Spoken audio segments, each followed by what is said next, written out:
Good afternoon, students.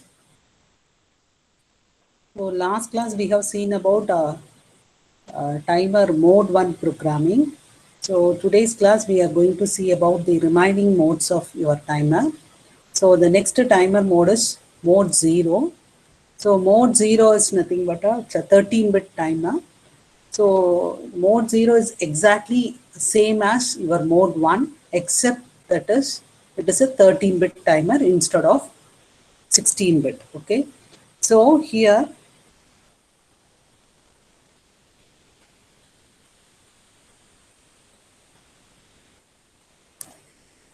so instead of 16-bit, we are using 13-bit value. So the in timer mode, your timer is capable of counting 8192 total counts. That is 0 to 8191. So this is equal to 1 triple F. So 8-bit will be holded by, it is 13-bit is divided into 8 and 5. Okay. So this 8-bit will be holded by your higher order timer register and 5-bit will be holded by your lower order timer register. Okay. So it can hold the values between 000 to 1 triple F. So and similar to a 16-bit counter, the operation here is increment operation. On receiving clock pulse, the count will be incremented by 1. So it keeps on incrementing the value based on the clock pulse. When the timer reaches the maximum value, it rolls over to 00 and overflow flag is set to 1 to indicate that your timer has reached its maximum value. Okay, is that clear?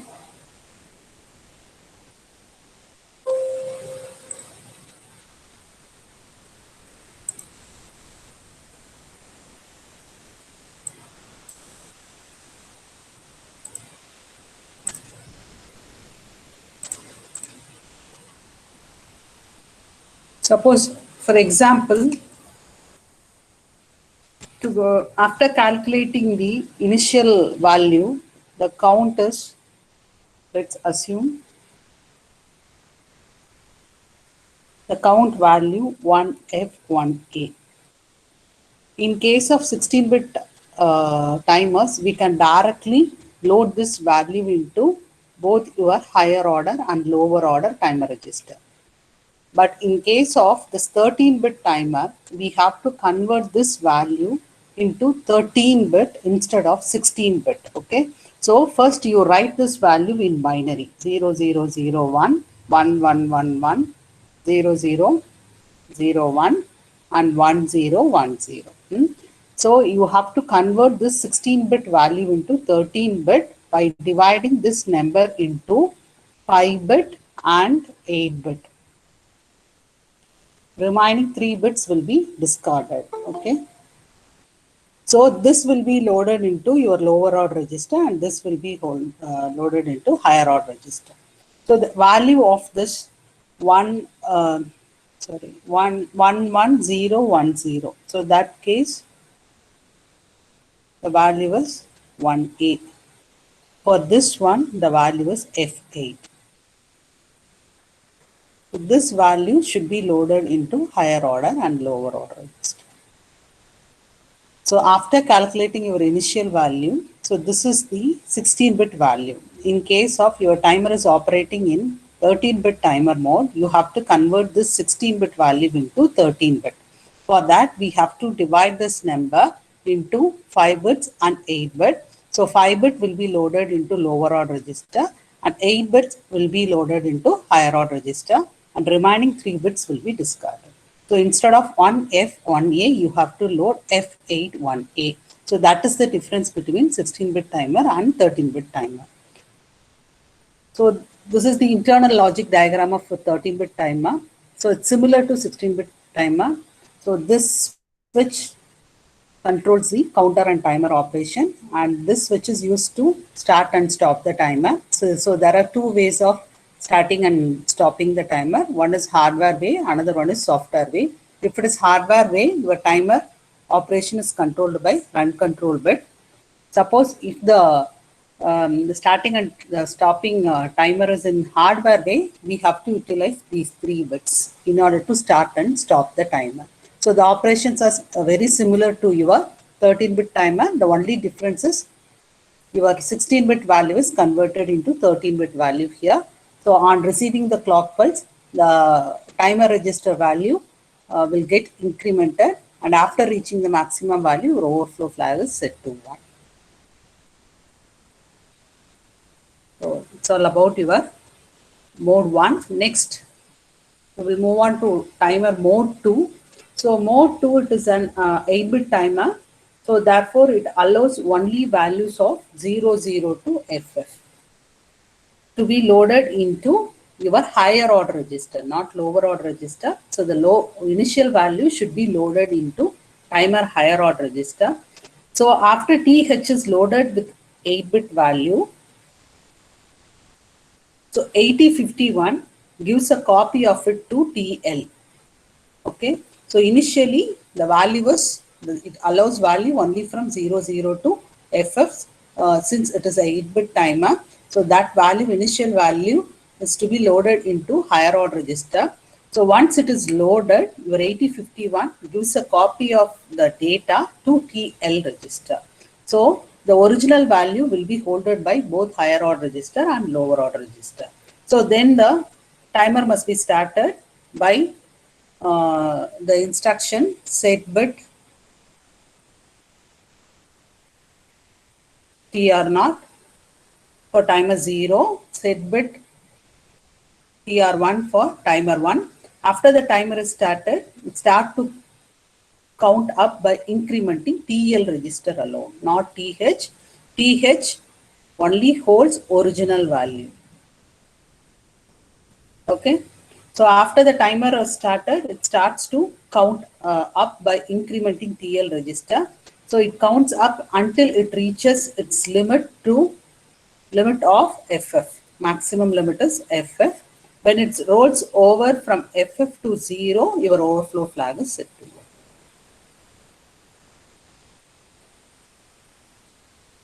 So you can see the operation in this diagram. So your clock pulse is received by using this external oscillator circuit and internally divided by 12. So our microcontroller frequency is 11.0592. So your timer model gets the clock pulses from external crystal oscillator. Once the clock pulses are received and run control bit is 1 means your timer gets started. So our TL value incrementing. And after reaching this value, FF to 0, your overflow flag set to 1. Okay. When overflow flag is set to 1, on that time, this TL is reloaded automatically with the original value kept by the TH register. That's why this mode is called auto reload. Okay. So TL is loaded automatically with the original value. So 8051 take care of this operation. Once your timer has reached its maximum value, the original value is reloaded into TL register. So to repeat the process similar to your 16-bit timer mode, we must simply clear your overflow flag and stop the timer. And here the important point is there is no need of reloading the there is no need of initializing your initial value of timer. In case of 16-bit timer, every time we have to load the initial value. So that is automatically done by mode 2 timer operation. That is your 8051 take as of reloading the value from higher order register to lower order register. So without any need by the programmer to reload the original value. So this makes mode 2 an auto reload in contrast with mode 1 in which the programmer has to reload TH and TL. Okay. So the first step, you have to identify TMOD register value for mode selection and write your TH with reload value and start your timer using the run control bit available in TCON register. So once timer gets counting started, after reaching the maximum value, the overflow flag is set to 1. After that, programmer should clear the overflow flag. So this is the algorithm involved in your programming mode 2 operation. Okay. So this is the internal block diagram of your 8-bit timer. So the only the difference is this block. So this will performs auto reload.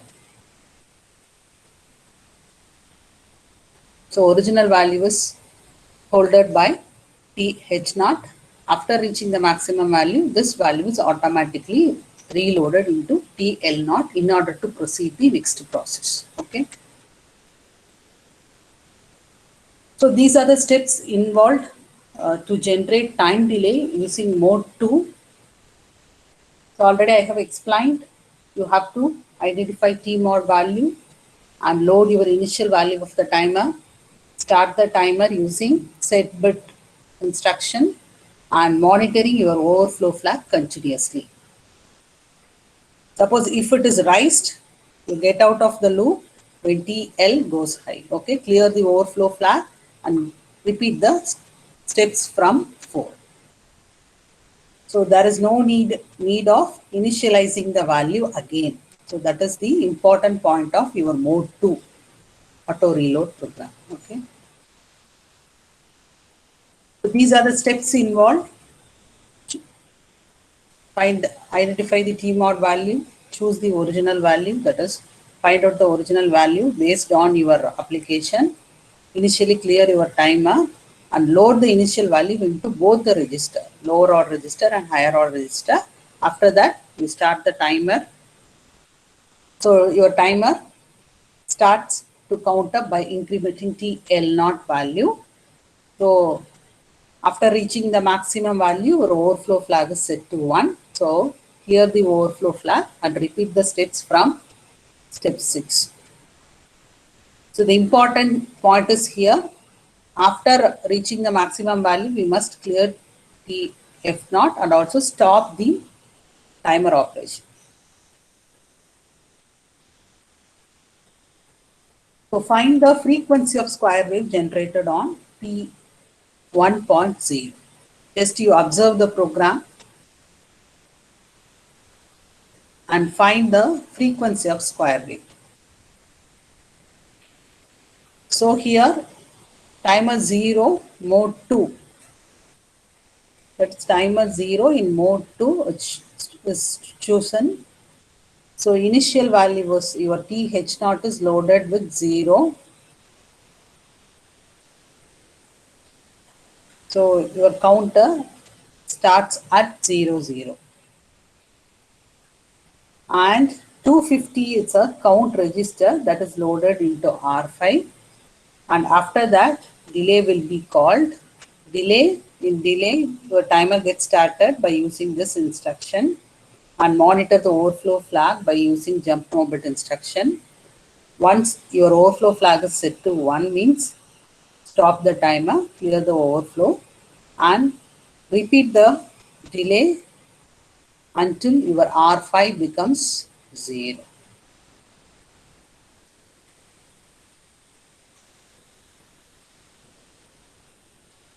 And in the main loop, you complement P1.0 and repeat the operation. So find out the frequency for this square wave generation.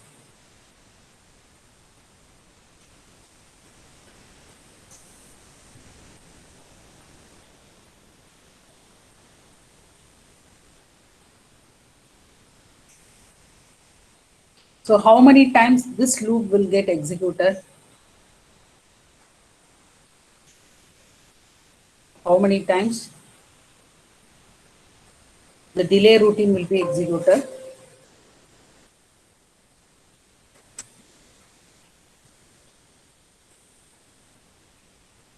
How many times the delay routine will be executed? 250 times. Okay.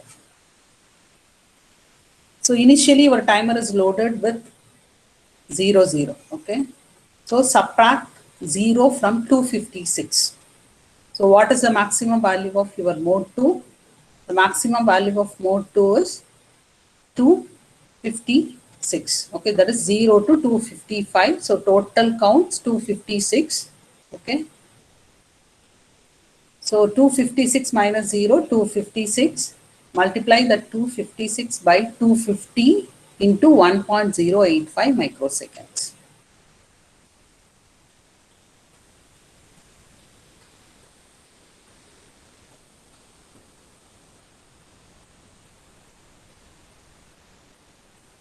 So 69.44 millisecond is correct, Balaminachi. What about others? See, the delay routine will be executed 250 times, okay?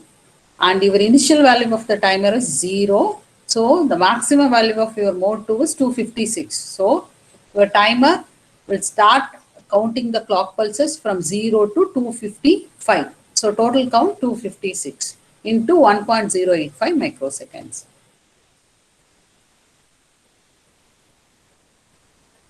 So all of you getting this answer? Please respond in the chat box.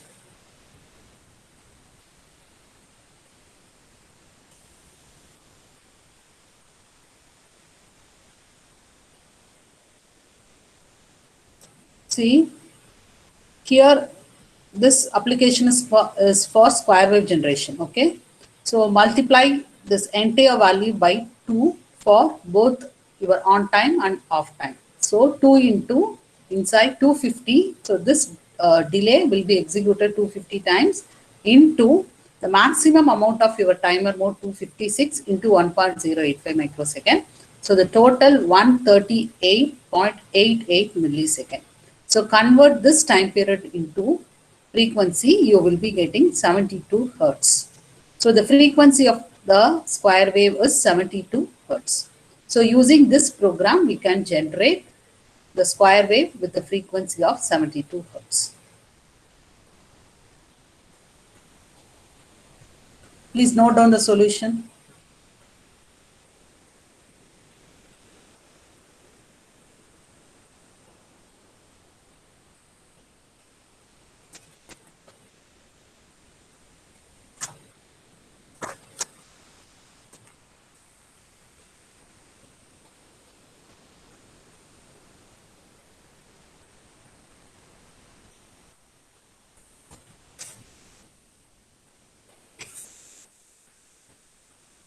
So next example,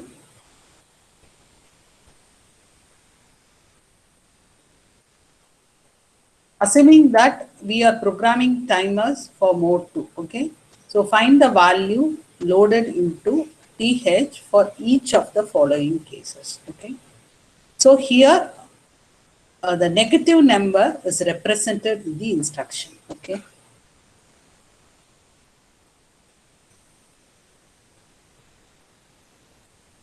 Minus 200, okay? So the advantage of using negative value is that you don't need to calculate the value loaded into TH, that is THX registers. So the inference is here, this value is directly subtracted from 256. 256 minus 200, decimal calculation. So the value will be 50. So instead of calculating this subtraction, directly we subtract this 200, that is a 256 minus 56, the value is minus 200, that value is loaded into higher order register. So the number 200 is the timer count till the TF is set to 1. So this will be the timer count. So this is the decimal representation. Convert this decimal to hexa, you will be getting 38. So instead of loading this 56, I am directly assigning this minus 200 into TH1 register. So the meaning is that 200 is directly subtracted from 256. Similarly here, the 60 is directly subtracted from 256. So what is the answer? 196. So instead of loading 196, we can directly assign this minus 60 in the instruction. So that is the unique feature of your mode 2. We can directly assign the negative numbers in the instruction, assembly instruction. So what is the meaning of this one? Move th1 comma hash minus 3. What is the initial value? What is the initial value? So this is subtracted from 256. So the initial value is 253. So instead of loading 253, I can directly load this minus 3 into th1. So that is the meaning. So minus 200 means minus C8. So it is 2's complement subtraction. So this 100 is nothing but hexadecimal equivalent for 256. Okay. So this C8 is directly subtracted from 256 and you will be getting 38. So instead of assigning 38, you can give minus 200. Similarly, C4 minus 60, FD minus 3, F4 minus 12, D0 minus 48. So this will reduce the execution time of your processor. We can directly load the negative numbers into the registers. So the purpose of this negative number representation is here. So it's mainly used, actually this mode 2 operation is mainly used in serial communication.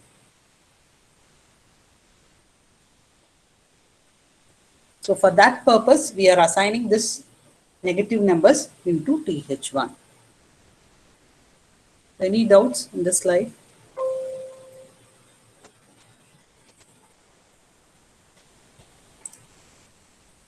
Any doubts? Suppose your initial value is 253 means instead of loading the 253 into your TH register, for that I am loading minus 3. Instead of 256, 53, I am loading minus 3.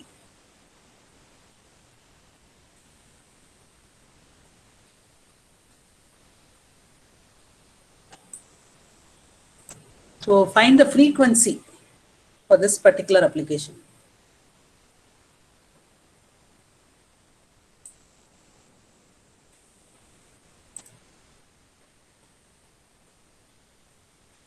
Find the frequency of square wave. Here minus 150 is assigned.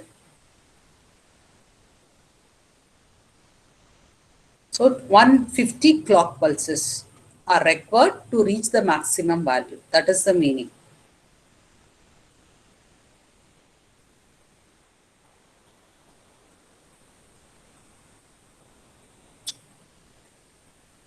So timer 0, mode 2 is selected. So minus 150 is loaded into TH0. So 256 minus 150.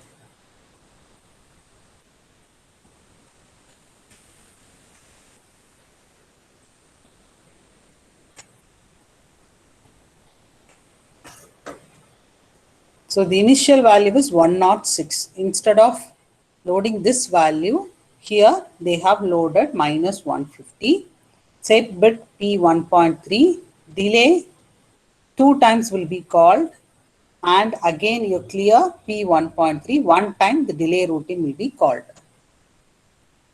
and repeat the operation. So inside delay, the timer gets started, and we have to monitor. Once the timer is started, we have to monitor the overflow flag. When overflow flag is set to 1, stop the timer, clear the overflow flag, and return back to your main program.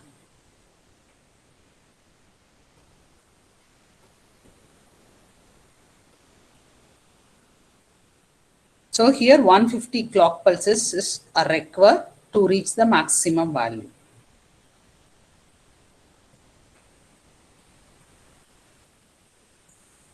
So what is the first step?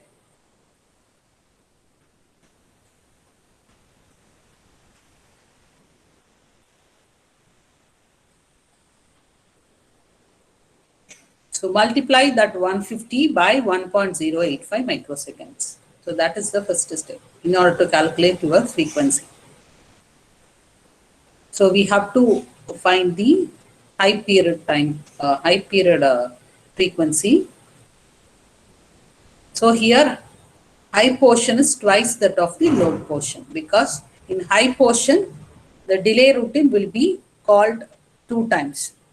In low portion delay will be called 1 time. So high portion is twice that of the low portion. That is 66% of duty cycle. So what is the answer? Please tell me.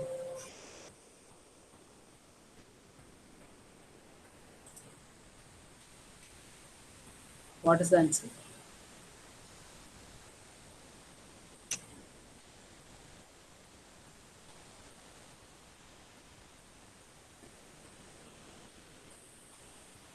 Students, are you able to follow?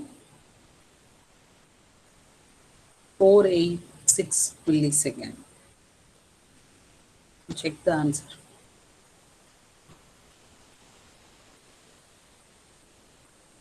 All of you getting this one? 486 millisecond. This is correct answer.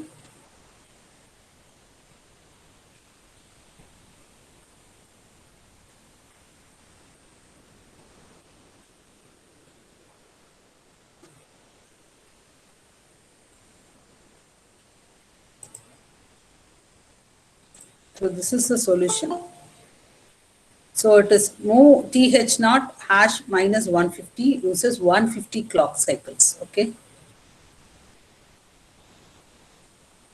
So 150 into 1.085 microsecond, 162 microseconds. So according to the program, your higher portion is twice that of the lower portion. Okay. So the duty cycle is here 66%. Okay. So the total period, high portion plus low portion. So multiply this 162 into 2 for high portion, plus low portion 162.25. So 488.25 microsecond. So convert that time period into frequency. Please note down the answers.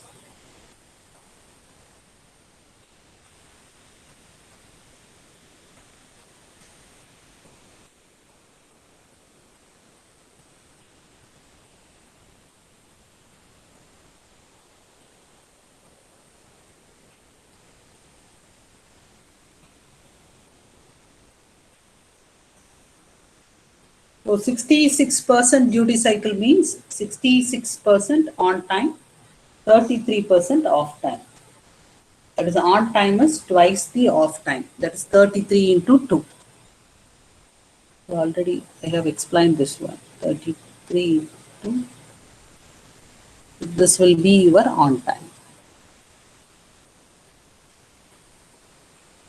Off time will be 33.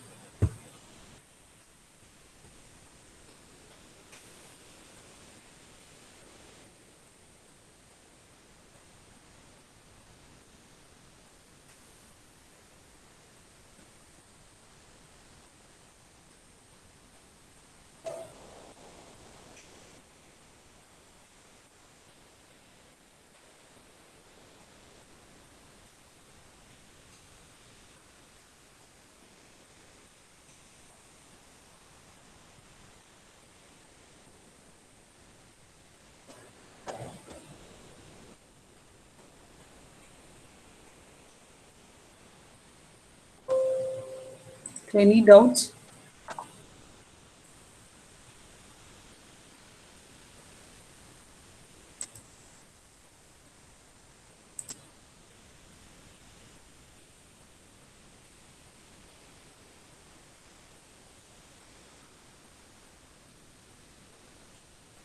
So that's all about your mode 2. Okay. So next timer mode, split timer mode. Actually, in split timer mode is not widely used. So the features of split timer modes are, so your timer 0 is completely utilized for split timer mode. That is timer 0 in mode 3 is split into two 8-bit timers. That is your timer 0 is divided into TL0 and TH0. Okay. And for every timer operation, it requires overflow flag. Okay. So for this TL0, TF0 is associated. Okay. In case of TH0, so these two are separate timers, not a single timer. In case of split timer mode, your timer 0 is divided into TL0 and TH0. So this will be your timer 1 and this will be your timer 2. So the flag associated with TL0 is TF0 and the flag associated with TH0 is TF1. So in this mode, your timer 1 is stopped. Okay, but it can be started by switching it into another mode. Okay, so TL0 and TH0 act as separate 8-bit timers with overflow setting the TL0 and TF1 flags respectively. Okay, so the limitation is here. TF1 is utilized by TH0. So this timer will not be used for timer operation. So it will be utilized for some other operation. So because the timer operation is completely based on your overflow flag. So here the timer 1 overflow flag is assigned to this timer. So we cannot use this timer is for timer operation. So we can use this timer for serial baud rate generation.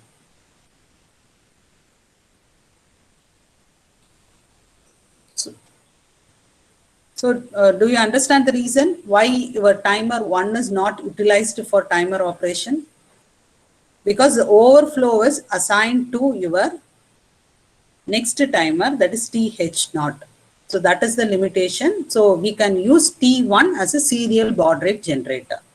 So the benefit of this mode is it can provide 3 timers. That is, your timer 0 is divided into timer 1 and timer 2. And additionally, we have another timer. So this timer can be utilized for some other applications. And this mode is not widely used. Okay. So this is the functional block diagram of split timer. So this block is similar to your previous modes, mode 0, mode 1 and mode 2.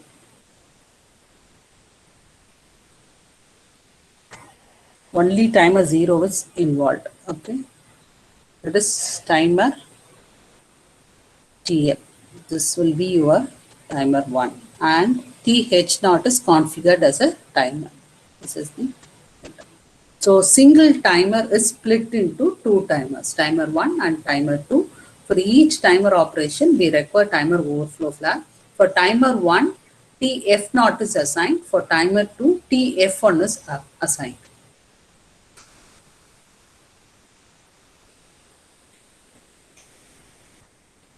That's all about your modes. Any doubts regarding the modes of timer modes of operation? Mode 0, mode 1, mode 2 and mode 3.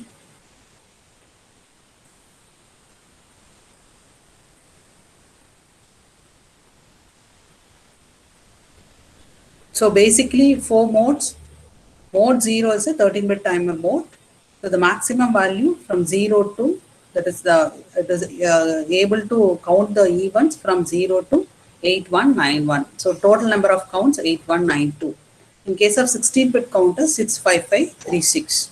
In case of 8-bit auto reload, it is an 8-bit timer. So 0 to 255. So totally 256. In split timer mode, the timer 0 is divided into 2 timers, timer 0 and timer 1. Okay. And your timer 1 can be utilized for serial baud rate generation. So next, we will see a embedded C program for particular timer application. So this program is for toggling your P1 continuously with some delay, and timer 0 is used in 16-bit timer mode. Okay. So here the logic is similar to your assembly. You have to write a delay routine. For that, assign a function. So T naught delay is the delay routine name. Okay. So inside main, I am moving, that is I am transferring 55 to P1 and call the delay routine, and AA to P1 and call the delay routine. So this is about your main program. So once the delay program is called, your timer is loaded with initial value, that is 0001. So it will start counting the clock pulses from 0001. Sorry, 0035. 3550. 3550. This is your T mod, not your timer registers.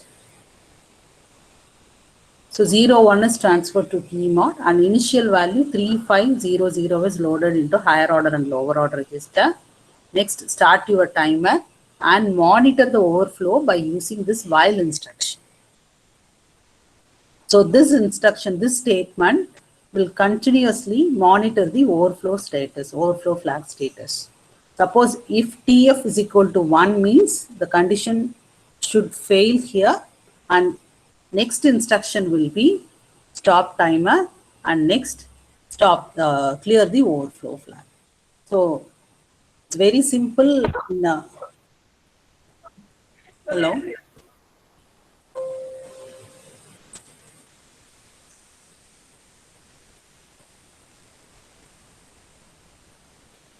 Serial baud rate generator, I will explain in the next class, Bala Meenakshi. So this topic is involved in serial communication.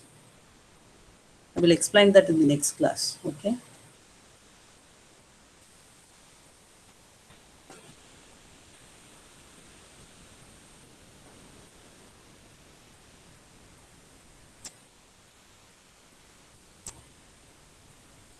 So this is the basic structure of your embedded C.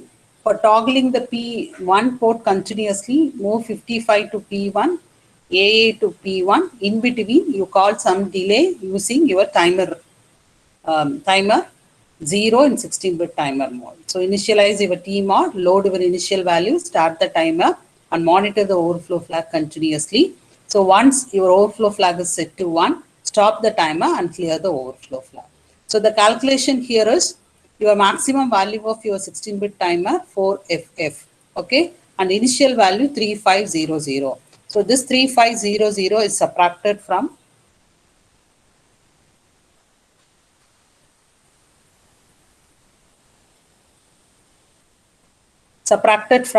your maximum value. So you will be getting CAFF, okay. So decimal equivalent 51964 plus 1 51968, multiply that value into 1.085 microsecond. So this will be the appropriate delay will be generated by this routine. 56.384, okay. So we will execute this code in Keil Microvision.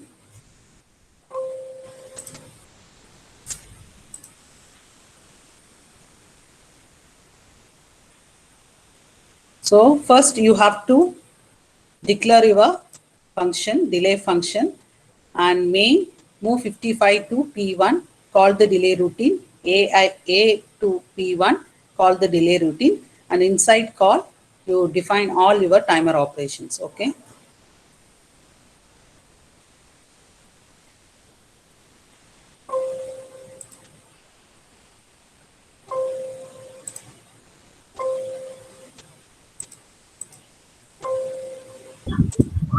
I have a doubt, ma'am. Yes, yes.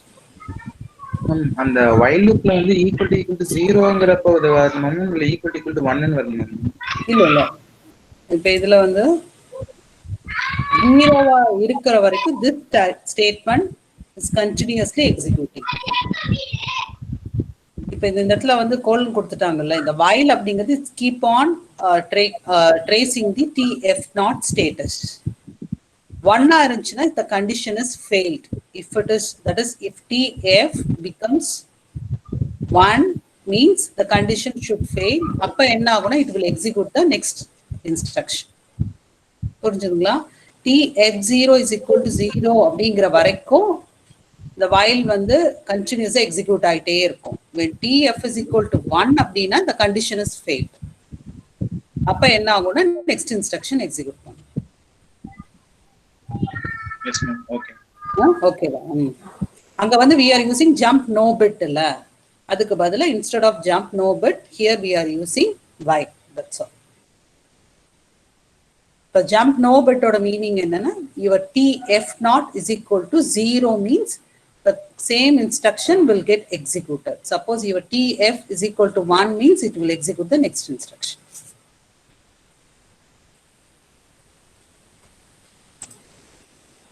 So here you can see your P1 port is continuously toggling. At the same time, the square wave will be generated here. Okay. So measure your frequency.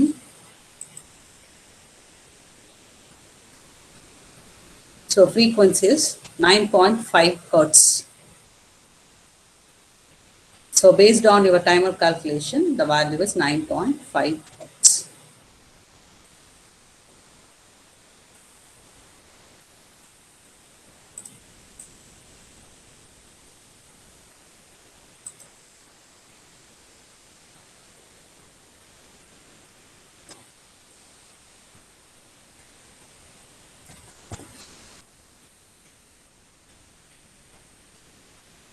The value is 42 BA. So approximate value. So we are getting approximate value.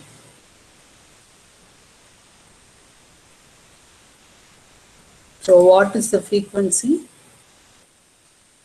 Frequency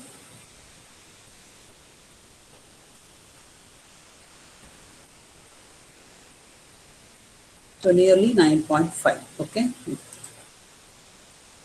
So let's simulate this application in Proteus.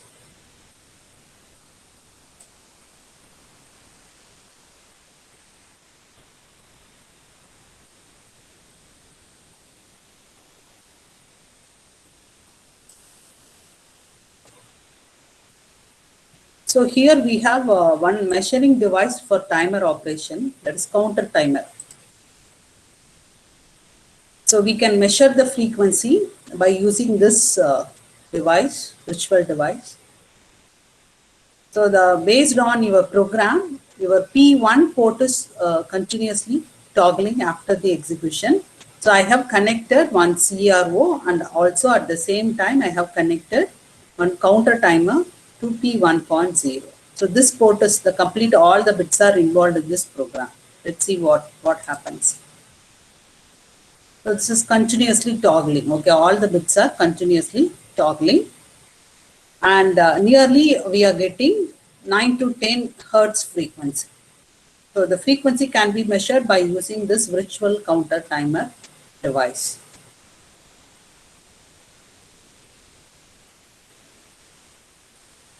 So square wave is being generated at port 1. Okay. So you can connect 8 LEDs at port 1, that is from port 1.0 to 1.7. You can visualize the toggling of that is 55 and AA. You can view your results, okay, by connecting LEDs.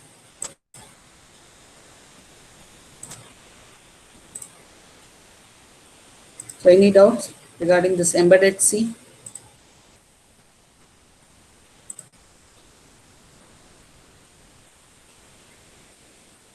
So do you understand the program, the logic of embedded C program? So compared to assembly, it is very simple to write. We can directly assign the instruction. But one thing is you should know about the architecture, that is your register details. P naught, T naught, and TL naught. So functionality you should know. Any doubts regarding this embedded C program? Students, please reply.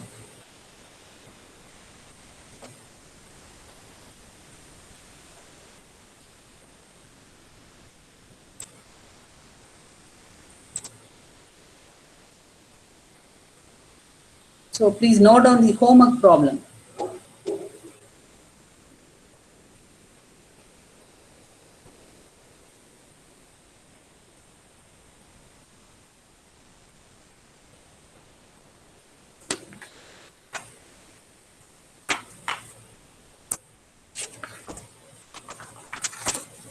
So for the first problem, I will explain the calculation. Okay. So write a program to generate a square wave of 2 kilohertz frequency on P1.5. So 3 cases are given. First case, use timer 0 in 13-bit timer mode. Case 2, use timer 0 in 16-bit timer mode. Case 3, use timer 0 in 8-bit auto reload. So first you find the T mod values for all the 3 modes. Find out the T mod value. Timer 0 in 13-bit timer, timer 0 in 16-bit timer, timer 0 in 8-bit auto reload. Find out the value, T mod value.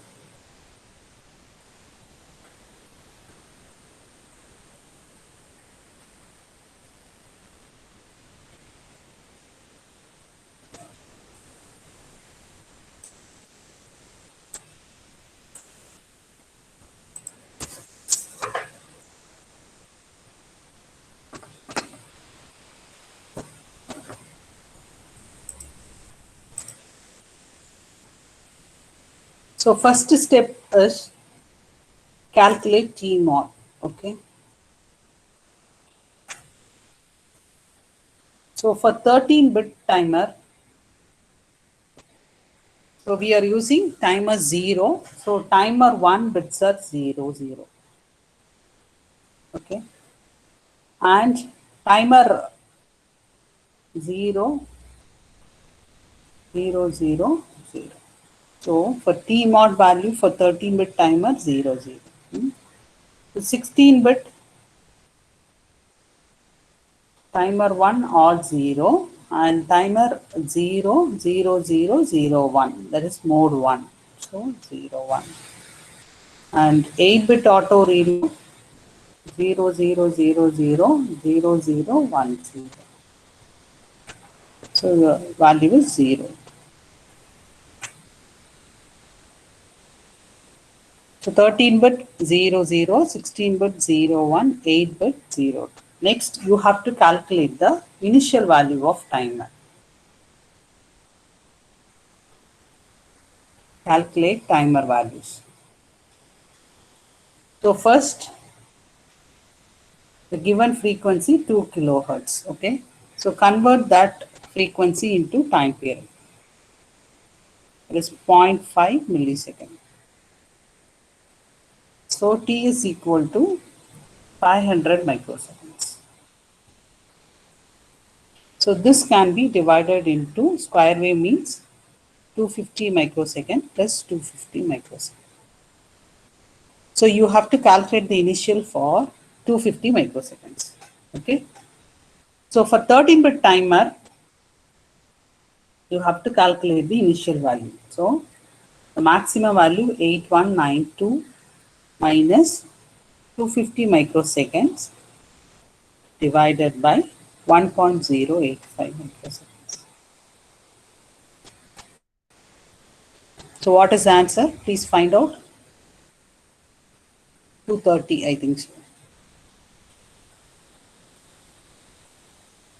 Subtract this value from the maximum value 8192. What is the answer? 7962. So convert this into decimal. 1F1A. So this is your initial value. Okay. So as I told earlier, you have to convert this value into 13-bit.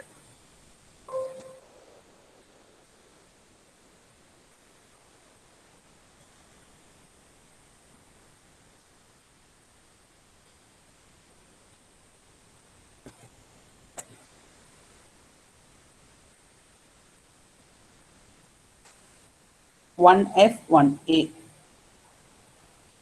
So 0, 0, 0, 1, 1, 1, 1, 1, 0, 0, 0, 1, 1, 0, 1, 0. divide into 8-bit and 5-bit. So you will be getting F818. So this value should be loaded into your higher order and lower order for 13-bit timer mode. Similar way, you have to calculate 16-bit timer initial value and 8-bit timer initial value. Okay. So after finding this value, in case of 13-bit timer, first you load the TMOD value and load your initial value, start the timer, monitor the overflow flag, and complement your P1.5 for square wave generation, and stop the timer, clear the overflow flag, and repeat the operation. Okay. So next class we will discuss the answer. So please note down the problems.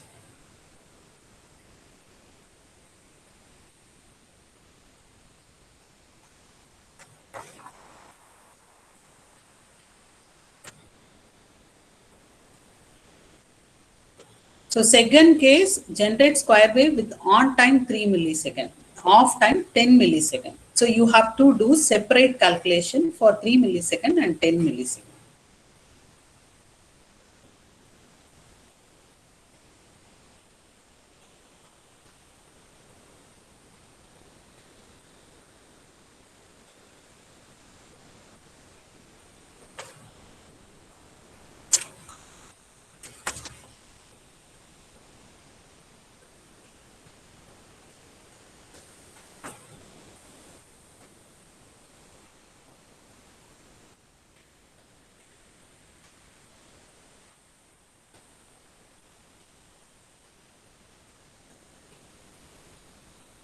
So next class we will discuss the answer for these 3 problems. Okay.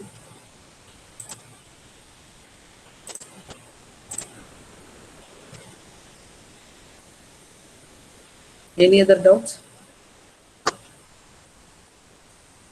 So in case of rectangular wave, first you find the time period. Okay.